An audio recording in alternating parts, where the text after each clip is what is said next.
ఇది జల్లెడ. ఇది ఫస్ట్ కోటింగ్ వేస్తున్నాను. ఏం లేదు, తుప్పు పట్టకుండా. ఇనుప జల్లెడ కదా, తుప్పు పట్టిపోతుందని ఫస్ట్ నాకు ఈ కలర్ వేస్తామనుకున్నాను. ఫస్ట్ కోటింగ్ వేసాను.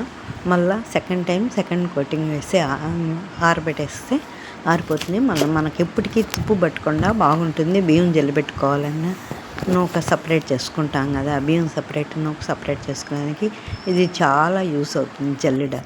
జల్లెడికి గోల్డ్ కలర్ వేసుకుంటాను నేను.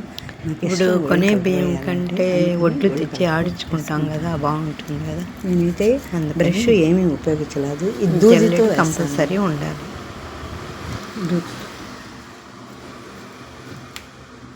దాంతో వేసాను చూడండి, దూదితో వేసుకుంటున్నాను జల్లెడ.